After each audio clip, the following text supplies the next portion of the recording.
بسم اللہ الرحمن الرحیم۔ درود پاک پڑھیے۔ الصلاۃ والسلام علیک یا سیدی یا رسول اللہ وعلی آلک واصحابک یا سیدی یا رحمۃ للعالمین۔ الصلاۃ والسلام علیک یا سیدی یا خاتم النبیین وعلی آلک واصحابک یا سیدی یا جد الحسن والحسین۔ بہت مبارک قاری نور احمد صاحب کو اور ان کے صاحبزادے بھائی احمد نور صاحب کو کہ جس طرح قبلہ فرما رہے تھے کہ فتنوں کی برستی ہوئی اس آگ میں یہ مہندی کے موقع پر محفل پاک کا اہتمام کرنا، یہ ایک ٹھنڈی ہوا کا جھونکا ہے۔ اللہ کریم اس کی راحت ہم سب کو نصیب فرمائے۔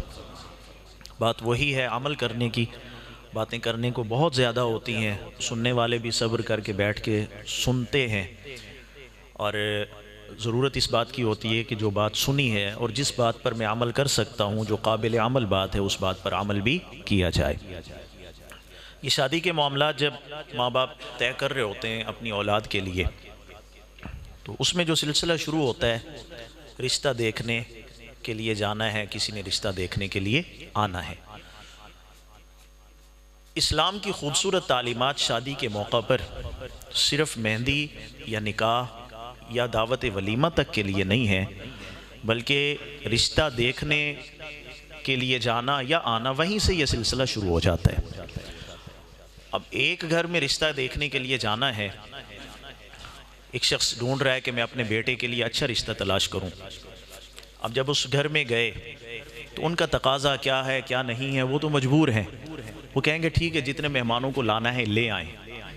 پھر اس میں یہ بھی دیکھا جائے گا، جو بنیادی چیز ہے کہ جس بیٹی کو دیکھنے کے لیے جا رہے ہیں، تو جو دیکھنے کے لیے آنکھیں کھول رہے ہیں، کیا وہ شرعی طور پر اجازت بھی رکھتے ہیں اس چیز کی کہ وہ دیکھ سکتے ہیں یا نہیں؟ میرے خیال کافی ہو گئے نا، بہت ہو گئے، مہربانی بیٹھ جاؤ، یہ گفتگو جاری رہنے میں۔ جزاک اللہ، ہو گیا جزاک اللہ، بیٹھ جائیں میرے بھائی، بیٹھ جائیں۔ توجہ کرنی ہے اس بات پر کہ رشتہ دیکھنے جو ہمارے گھر میں آ رہا ہے یا ہم کسی کے گھر میں جا رہے ہیں بیٹی کو دیکھنے کے لیے، تو کیا شرعی طور پر کون کون ہے جو اس چیز کی اجازت رکھتا ہے کہ بیٹی کو دیکھے، کسی کی بیٹی کو جا کر دیکھے؟ شوہر کو بھی حق حاصل نہیں ہے اس طرح کھلم کھلا۔ ہاں، گھر میں ماں بہن ہیں، بیٹیاں ہیں، وہ جا کر دیکھیں، اور ہجوم لے کر جانا، دیگر رشتہ داروں کو لے کر جانا کہ جن کا اس رشتے سے براہ راست کوئی تعلق نہیں ہے، ہو تو ان کو خوشی ہے، نہ ہو تو ان کو کوئی دکھ بھی نہیں ہے۔ یہ سلسلہ وہیں سے شروع ہو جاتا ہے کہ ہم نے اپنے اوپر شادی کے معاملات میں شروع سے لے کر آخر تک شریعت مطہرہ کا پہرا ہم نے اپنے اوپر کس طرح بٹھانا ہے۔ تو یہ بات سمجھنے کے لیے اتنی ہی کافی ہے کہ جب کلمہ شریف پڑھ لیا، لا الہ الا اللہ محمد الرسول اللہ، جب اس کلمے سے وابستہ ہو کر اپنے آپ کو مومن مسلم ہم نے کہہ دیا، اور الحمدللہ کلمے کی یہ برکت ہے کہ بندہ صاحب ایمان ہے، مومن بھی ہے، مسلمان بھی ہے۔ اب اس کے تقاضے بھی ہیں، تقاضا اس کا وہیں سے شروع ہو گیا کہ جب تیری پوری زندگی میں جو بھی ایسا معاملہ آئے جہاں تیرے سامنے دو پہلو ہوں، ایک پہلو جو اللہ کی ناراضگی والا، دوسرا پہلو جو رب کی رضامندی کے حصول والا، تو تو نے ناراضگی والے پہلو کو ترک کر دینا ہے کیونکہ تو نے کلمہ پڑھا، اور اللہ کی رضامندی والے پہلو کو تو نے قبول کرنا ہے، اس طرف قدم بڑھانا ہے کیونکہ تو نے کلمہ پڑھ کر اپنے رب کو ماننے کا اقرار کر لیا ہے، تسلیم کر۔ اب اس کے بعد خیر سے معاملات طے پا گئے، اب منگنی کا معاملہ ہے۔ پہلے تو ہوتا تھا، ہم نے بھی کچھ نہ کچھ اپنے بچپن میں دیکھا، شعور میں جو کچھ جانا وہ یہ، تیسرے چوتھے گھر کو بھی پتہ نہیں ہوتا کہ منگنی ہو چکی ہے، کیونکہ حکم ہے کہ منگنی کو چھپایا جائے اور نکاح کو عام کیا جائے، نکاح کا اعلان کیا جائے، منگنی کو چھپایا جائے۔ اب ہمارے ہاں بھی بدقسمتی سے جس طرح مہندی، نکاح، ولیمے کے لیے پورے اہتمام، میرج ہال بک کروائے جاتے ہیں، سینکڑوں مہمانوں کو بلایا جاتا ہے، رشتہ دار غیر رشتہ دار سب کو اکٹھا کر کے پوری ایک شادی جتنا خرچ جو ہے اس پر کیا جاتا ہے، تحفوں کا ایسا تبادلہ جو ایک کمزور بندے پر رسوم و رواج کی پابندی کرنے کے لیے بہت بڑا ایک بوجھ بن کر، پہاڑ بن کر اس کے اوپر گرتا ہے۔ ان تمام چیزوں کو اختیار کرنے کی وجہ سے گویا شریعت کے اس حکم سے پیچھے ہٹے کہ منگنی کا اس انداز میں اعلان کرنا شروع کر دیا اور اظہار کرنا شروع کر دیا۔ شاید اس کے اندر بہت ساری حکمتیں ہوں گی۔ ایک حکمت یہ بھی ہو سکتی ہے کہ جب دو گھروں کی آپس میں دعائے خیر ہو گئی، اللہ پاک اس میں برکت رکھے، تیسرے کو پتہ نہ چلے، کہیں وہ شرارت نہ کر بیٹھے، کہیں وہ حسد کی آگ میں جل کر کوئی نقصان نہ کر بیٹھے، رشتے نہ خراب کر بیٹھے، توڑوا بیٹھے۔ اس کے اندر میں سمجھتا ہوں کہ ہزارہ حکمتوں سے ایک حکمت یہ بھی ہو سکتی ہے۔ شریکہ برادری کے 100 معاملات ہوتے ہیں جس کے اندر خاموشی سے یہ معاملہ کر لیا گیا کہ منگنی ہو گئی، دعائے خیر ہو گئی، اور منگنی پر جو غیر شرعی رسومات ہیں اس وقت بھی اسلام کی ان پابندیوں پر ایک مسلمان کو عمل کرنا اس طرح ضروری ہے جس طرح اپنے آپ کو لقمہ حرام سے بچانے کے لیے انسان کوشش اور جتن کرتا ہے۔ دو باتیں ہو گئیں، رشتہ دیکھا جا رہا ہے، اس معاملے میں ہم نے دین اسلام سے کیا رہنمائی حاصل کرنی ہے؟ اسلام کی رہنمائی ہمارے پاس موجود ہے الحمدللہ۔ منگنی کے موقع پر جو حکم آیا کہ منگنی کے معاملے کو چھپایا جائے، ہم نے کوشش کرنی ہے کہ ہم نے اس پہلو پر بھی عمل کرنا ہے۔ آگے جا کے یہ سلسلہ ہو گیا نکاح کا، درمیان میں سال گزرے، 2 سال، شبراتیں، عیدیں، پتہ نہیں کیا کچھ۔ جو صاحب ثروت ہیں ان کے لیے چلیں آسان ہے، خوشی کے موقع پر سب گھر والوں کو تحائف دے رہے ہوتے ہیں۔ جو کمزور طبقہ ہے، جو اس وقت مڈل کلاس، بلکہ مڈل کلاس سے بھی نیچے، ان کے لیے بہرحال یہ مشکلیں، امیر لوگوں نے جو یہ راحتیں اور یہ رواج شروع کیے، بہرحال معاشرے کے کمزور طبقے کے لیے پریشانی کا سبب ضرور بنے ہیں۔ وہ رضا ثاقب صاحب کا غالباً یہ جملہ ہے کہ امیر لوگ جو نمائش ہے اس کو چھوڑ دیں، کس کو؟ نمائش کو، مال و دولت کی، تو غریب آدمی جو ہے وہ اپنے معاملات کے اندر خود بخود اپنے آپ کو ٹھیک کر سکتے ہیں۔ مال و دولت کی نمائش، دکھاوا، اس سے بہت ساری پریشانیاں سامنے آتی ہیں۔ 2 چیزیں ہو گئیں اب تک، رشتے کے دیکھنے دکھانے کا معاملہ، اس میں شریعت کی کیا رہنمائی ہے، دوسری چیز منگنی کے معاملات میں ہمیں شریعت کی کیا رہنمائی کو اپنے پیش نظر رکھنا ہے، تیسری چیز ہے نکاح۔ نکاح کا معاملہ، اچھا مہندی، اس میں تو الحمدللہ آج ہم اس محفل میں بیٹھے ہیں، اللہ پاک قبول فرمائے اور اس کی برکت کو اللہ پورے معاشرے میں جاری فرما دے۔ ہر ایک دل کے اندر جو نیت کر چکا، اللہ اس نیت پر عمل کرنے کی توفیق بھی عطا فرمائے۔ اب اس سے آگے معاملہ آ گیا نکاح کا۔ معذرت کے ساتھ جب میرج ہال میں نکاح ہو رہا ہوتا ہے تو صرف وہ نکاح پڑھانے والے کو پتہ ہے یا دولہے کو پتہ ہے کہ نکاح ہو رہا ہے، باقی کسی کو پتہ نہیں ہوتا۔ ہم وہاں گئے، چونکہ دعوت دی گئی، ہمیں بلایا گیا، کارڈ ملا، دعوت نامہ ملا، کال کی گئی، ہمیں بلایا گیا، نہ جائیں تو ہمارے میزبان ناراض ہو جائیں گے، کئی چیزیں پیش نظر ہوتی ہیں، لیکن وہ نکاح کی جو تقریب ہے یہ برکتوں اور رحمتوں والی تقریب ہوتی ہے۔ اس نکاح کی تقریب سے صرف دولہا اور نکاح خان اور جو گواہ ہوتے ہیں صرف ان کا تعلق نہیں بلکہ سب کا تعلق ہے۔ وہ نکاح کی تقریب کہ ایک مقدس طریقے سے جو سید عالم صلی اللہ علیہ وسلم کی شریعت مطہرہ کا طریقہ ہے، نکاح کے ذریعے یہ 2 الگ الگ لوگ اکٹھے ہونے جا رہے ہیں، شریعت مطہرہ کے حکم پر عمل کرنے کے لیے۔ وہ نکاح خان بیٹھا ہے، گواہ بیٹھے ہیں اور دولہا وہاں پر موجود ہے، تو اس پوری محفل کا تعلق اس سے جڑا ہوا ہے۔ یہ نہیں کہ جو نیچے بیٹھے ہیں وہ الگ کسی پروگرام میں ہیں، جو اسٹیج پہ بیٹھے ہیں وہ الگ پروگرام، نہیں، جس کا نام ہی نکاح کی تقریب ہے، تو جو وہاں شامل ہو رہے ہیں اس نیت سے شامل ہوں کہ نکاح کی بابرکت تقریب ہے کہ سید عالم صلی اللہ علیہ وسلم کی تعلیمات کے مطابق یہ ایک سلسلہ آگے خاندانوں کا بڑھنے چلا جا رہا ہے۔ تو جب یہ نیت لے کر وہاں پر موجود ہوں اور خاموشی کا مظاہرہ کیا جائے اور نکاح کی تقریب کا حصہ اپنے آپ کو سمجھا جائے تو مالک کریم سب کو برکتیں عطا فرمائے گا۔ نکاح کے موقع پر چونکہ وہ فارم پر کر رہے ہوتے ہیں تو معاملہ آتا ہے حق مہر کا۔ کیا معاملہ آتا ہے جی؟ حق مہر۔ وہ جس کی زبان میں جو آتا ہے وہی کہہ دیتا ہے، حالانکہ یہ معاملہ نکاح کی تقریب منعقد ہونے سے پہلے جب آ رہے ہوتے ہیں، جا رہے ہوتے ہیں، معاملات طے کر رہے ہوتے ہیں، کتنے مہمان ہوں گے، کیا انتظام ہوگا، یہ ساری چیزیں جب طے ہو رہی ہوتی ہیں تو اسی وقت دونوں خاندانوں کو چاہیے کہ حق مہر کا معاملہ بھی طے کر لیا جائے، تاکہ وہاں بتاتے ہوئے شرمندگی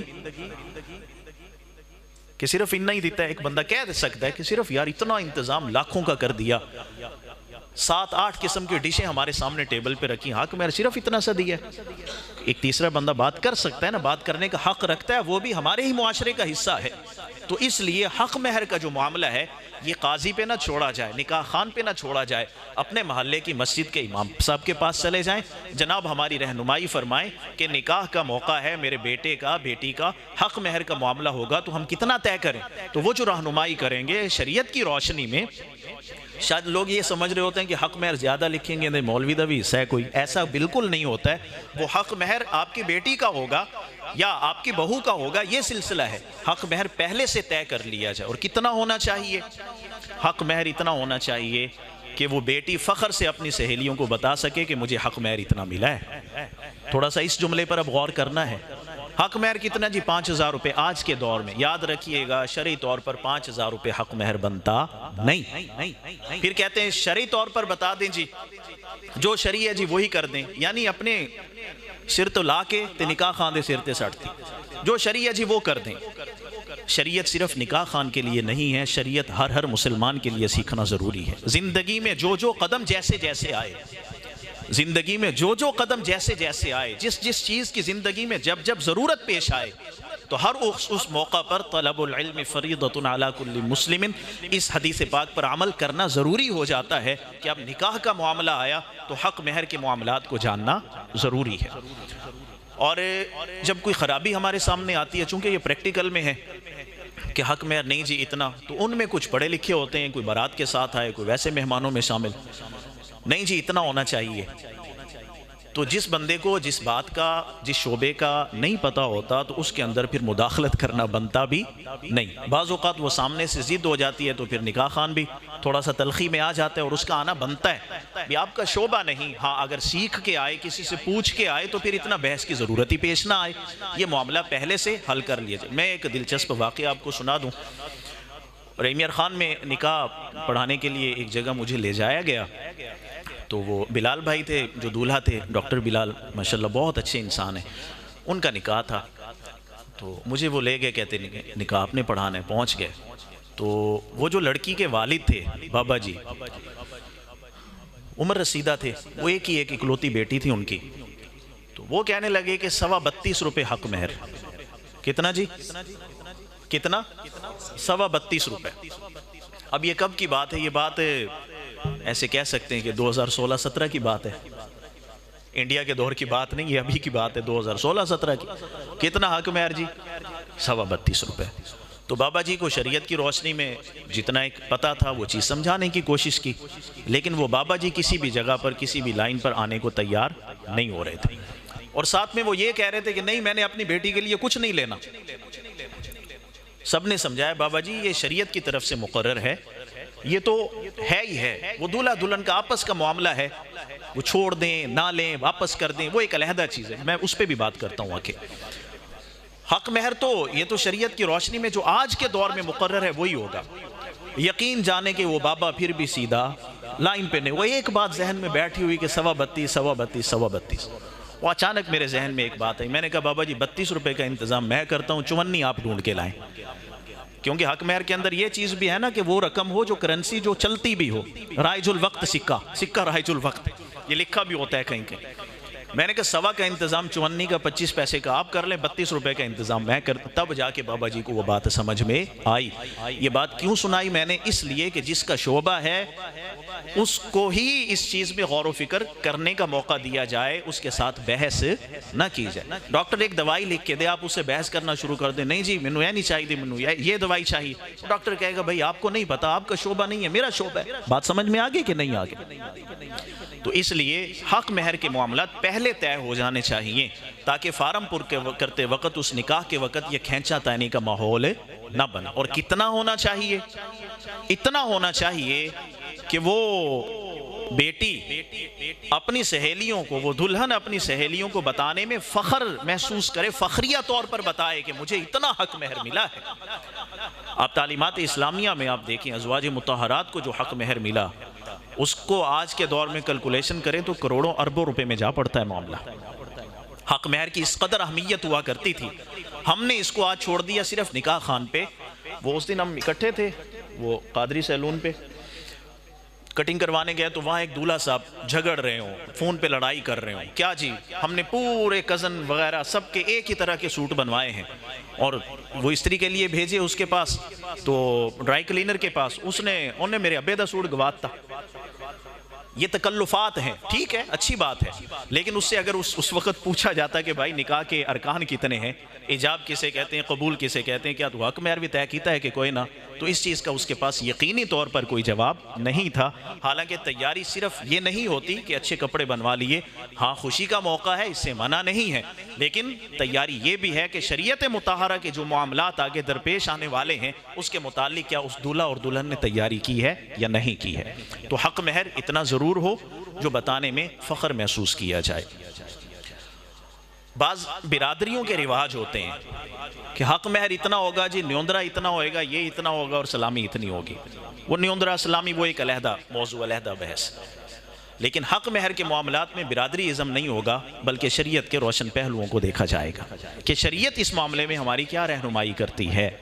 شریعت، اچھا اس بابا جی نے 32 روپے والے نے کچھ نہیں لینا، 50 لاکھ کی شرطیں لکھوائیں اس نے پھر مجھ سے، یہ بھی لکھ دیں جی، یہ بھی لکھ دیں، مکان بھی چاہیے، یہ بھی چاہیے، وہ بھی چاہیے۔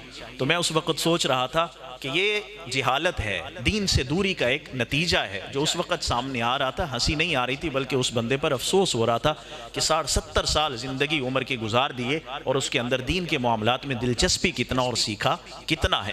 جب یہ معاملات ہیں نا کہ شرعی طور پہ جی، وہیں سمجھ آ جاتا ہے کہ دین کے معاملات میں کتنا پانی میں ہے۔ جو ہمیں سمجھا رہے ہوتے ہیں نا نکاح خان کو حق مہر اینج ہوندا ہے، تو وہ پتہ چل رہا ہوتا ہے کہ یہ دین کے اعتبار سے ان کے پاس کتنی معلومات ہیں۔ تو یہ پہلو بھی ہر مسلمان کے سیکھنے کا ہے۔ نکاح کا معاملہ، اب اس کے اندر دلہن سے اجازت لی جاتی ہے، اسے ایجاب کہتے ہیں علم اصطلاح میں، اور پھر دولہا سے جو ہے وہ قبول کروایا جاتا ہے، اسے قبول کہتے ہیں۔ تو یہ دو الگ الگ چیزیں ہیں۔ اب دلہن کے پاس کون جائے؟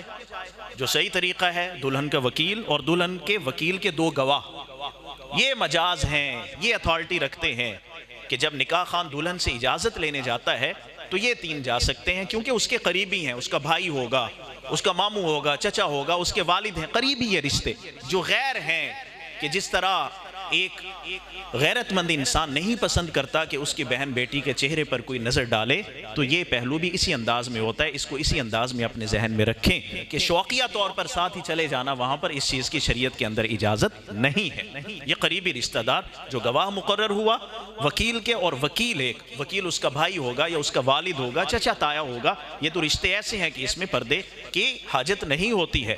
اور وہ ساتھ جو دوسرا جو بھائی ہے، جو چچا ماموں، جو گواہ کے طور پر سامنے آیا، وکیل کے گواہ کے طور پر، یہ 3 لوگ جا سکتے ہیں، اجازت لی جاتی ہے۔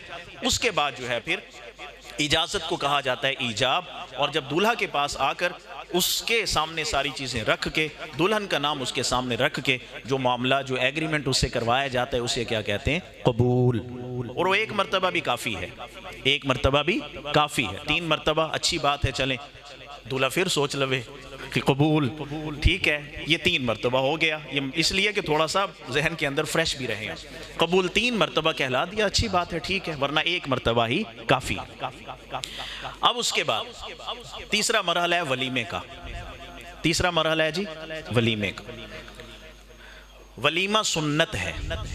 کیا ہے؟ سنت۔ ویسے حدیث پاک میں جو آتا ہے نا ولیمے کا ذکر، اس میں آتا ہے وَلَوْ كَانَ بِشَاةٍ، اسی طرح ہے نا جی، اگرچہ ایک بکری ہو، برائلر ہون آئیے، اگرچہ ایک بکری ہو، اگرچہ ایک بکری ہو، حدیث پاک میں یہ چیز ہے جو جتنا وسعت رکھتا ہے۔ ہاں اس برکت، یہ ولیمے کا کھانا برکت والا ہے بھائی، اس کو رسوم و رواج، نمائش، تصنع، بناوٹ، ریاکاری، دکھلاوا، برابری، یہ ساری نیتیں، خراب نیتیں شامل کر کے اس کا لطف اور اس کی برکت خراب نہ کی جائے، کیونکہ ولیمہ اس کو نسبت ہے سنت کی، اس کو نسبت ہے سنت کی۔ حضور اکرم صلی اللہ علیہ وسلم کا حکم، نبی پاک صلی اللہ علیہ وسلم نے ولیمہ کیا، صحابہ کرام کو دعوت دی، اس کے اندر بلایا، ٹھیک ہے نا جی۔ تو اس کو تصنع، بناوٹ، فلاں کے ساتھ برابری، دکھاوا، ان چیزوں کی نظر کر کے یہ نیتیں اس کے اندر شامل کر کے اس کو خراب نہیں کرنا چاہیے۔ سمجھ رہے ہیں بات کہ نہیں سمجھ رہے ہیں؟ اب اس کے بعد سب سے بڑی خرابی منگنی سے لے کر نکاح تک، نکاح کے بعد ولیمے تک، ولیمے میں جو دولہا دلہن کی انٹری ہوتی ہے اس تک، یہ میوزک کی جو ایک بہت بڑی خرابی ہے، یہ ایک اپنی جگہ مستقل ایک خرابی ہے، مستقل گناہ ہے۔ خرابی لفظ چھوٹا ہے، مستقل گناہ ہے۔ منگنی شاید ہم سمجھ رہے ہوتے ہیں کہ نکاح کے موقع پر میوزک بجے تو رونق رہتی ہے، اس وقت کسی اور رونق کی ضرورت نہیں، اس کے اندر نیتیں ٹھیک ہوں، نکاح کے معاملات کو شریعت مطہرہ کی روشنی میں کیا جائے تو وہاں جو رونق ملتی ہے وہ اللہ کی رحمتوں کی برسات کی صورت میں ملتی ہے۔ ایک مسلمان اس چیز کو محسوس کرے، آپ دل کی اندر گہرائی سے اس چیز کو دیکھیے گا، ان تمام باتوں کو سوچئے گا کہ ہمارا معاشرہ کس طرف جا رہا ہے۔ مولوی ہماری خوشیوں کے دشمن، بات ختم کرتے ہیں بھائی، مولوی ہماری خوشیوں کے، بولو چلو نہ بڑھو کہتا دیو کہن چتا کوئی جرم نہیں، مولوی ہماری خوشیوں کے تسا نہیں ہے، کوئی اور پنڈ دا ہوئے گا، مولوی ہماری خوشیوں کے دشمن۔ مجھے بتائیں، اگر کوئی عالم، کوئی امام مسجد آپ کو یہ کہے کہ بھائی مہندی کے موقع پر یہ رقص، یہ ناچ گانا نہیں ہونا چاہیے، تو کیا اس کا کوئی حصہ ہے جو اس کو ملنا تھا جو مارا جا رہا ہے؟ وہ کیوں آپ کے لیے اتنی فکر کر رہا ہے؟ اس نے دین پڑھا ہے، وہ دین سمجھتا ہے، جانتا ہے کہ نکاح کے موقع پر یا ولیمہ کے موقع پر یا مہندی کو اس انداز میں منانا اور اس ایونٹ کو اس قدر جو ہے وہ سیلیبریٹ کرنا، وہ دینداری کے متعلق جانتا ہے کہ یہ اللہ کے عذاب کو دعوت دے رہے ہیں۔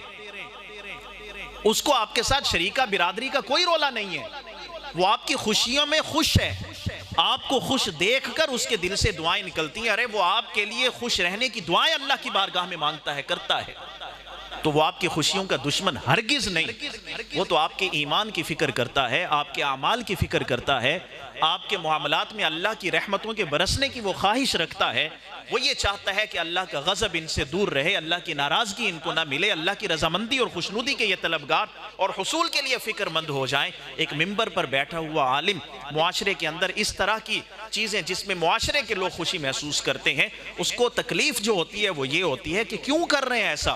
کیا یہ مسلمان نہیں ہے؟ کیا انہوں نے دین نہیں پڑھا، دین نہیں سیکھا؟ علماء سے سنا بھی ہے، سمجھا بھی ہے، سب کچھ جانتے ہیں، اس سب کے جاننے کے باوجود پھر یہ غلط قدم کیوں اٹھا رہے ہیں؟ علماء تو آپ کے عمل کو بچانے کے لیے، بدعملی سے روکنے کے لیے، آپ کے نیک اعمال کی حفاظت کے لیے اور دین اسلام کے سلامت رہنے کی فکر اپنے دل کے اندر درد اور دکھ محسوس کر کے آپ کو دین اسلام کی ہدایت کی طرف بلا رہے ہوتے ہیں۔ اور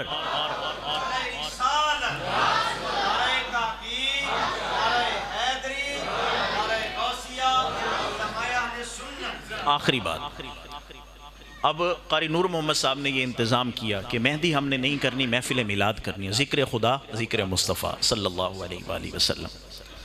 تو یہ کہے کہ چونکہ مولوی جو ہے جی مولوی انج کرن تو پھر باقی لوگ ہی کرن تو فرق تو کوئی نہ رہا، انہوں نے فرق قائم کرنے واسطے محفل رکھیے تو باقی تو ہوندا ہی رہندا ہے۔